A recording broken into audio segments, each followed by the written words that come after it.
এটা হচ্ছে যে একজন তামিলনাড়ুতে একজন অঙ্গনওয়াড়ি কর্মচারী যে বেতনটা পান, আমাদের রাজ্যের অঙ্গনওয়াড়ি কর্মচারীও সেই কাজটাই করেন, তাকেও সেই পরিমাণই টাকা আপনাকে দিতে হবে। কেন্দ্র সরকার আমাদেরকে ডিজিটাল কাজ করার জন্য 2019 সাল থেকে এখনো পর্যন্ত প্রায় 600 কোটি টাকা রাজ্য সরকারকে দিয়েছে।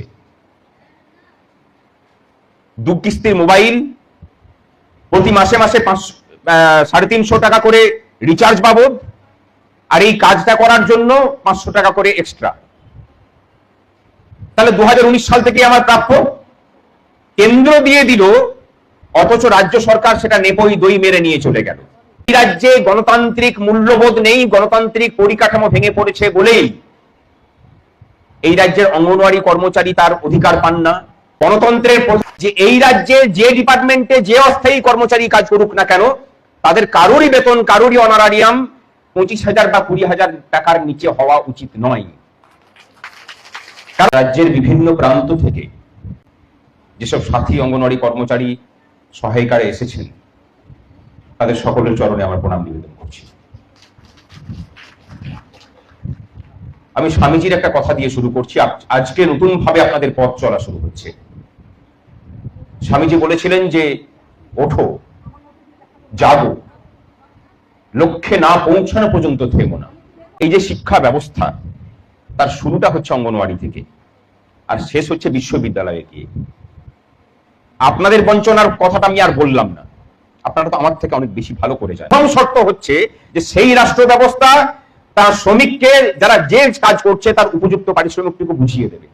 পশ্চিমবঙ্গে শুধু অঙ্গনওয়াড়ি কর্মচারীরা সব থেকে কম বেতন পান সেটা শুধু নয়, পশ্চিমবঙ্গে প্রত্যেকটা মানুষ যিনি যে ক্ষেত্রে কাজ করেন না কেন, তারা প্রত্যেকেই সব থেকে কম বেতন পান। একযোগে নেমে পড়ে সমস্ত দাবিকে এক জায়গায় নিয়ে এসে যারা যারা দাবিগুলোকে আটকে রেখেছে তাদের পতন ঘটাতে হবে, এছাড়া দ্বিতীয় কোনো রাস্তা নেই। এটা যদি করতে না পারি, কিছুই সম্ভব হবে না।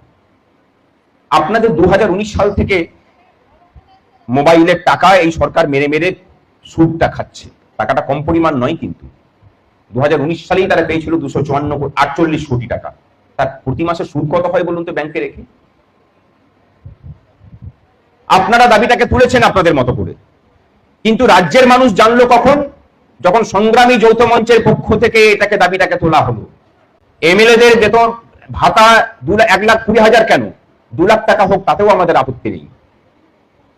আমাদের দাবিটা একটাই, আমরা শুধু দাবি করি যে পশ্চিমবঙ্গের অঙ্গনওয়াড়ি কর্মচারী সহায়িকারা যে কাজটা করেন, তামিলনাড়ুতেও সেই একই কাজ করে তারা 23,000 টাকা বেতন পান মাসে, আমাদেরকেও সেটাই দেওয়া হোক।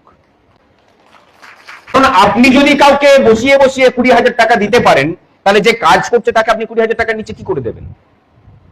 তাকে তো তার বেশি দিতে হবে।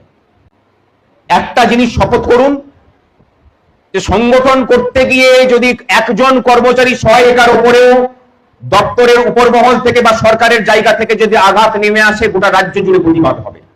আমরা কথা দিচ্ছি যে সংগ্রামী যৌথ মঞ্চ সেই প্রতিবাদে আপনাদের পাশে থাকবে। অনেকে বলেছিলেন যে পাণ্ডবেশ্বরে যে মারামারির ঘটনা ঘটেছিল সেটা নাকি আমার ব্যক্তিগত রাগ অভিমানের জায়গা থেকে হয়েছিল। আমার সাথে কারোর কোনো বিরোধ এই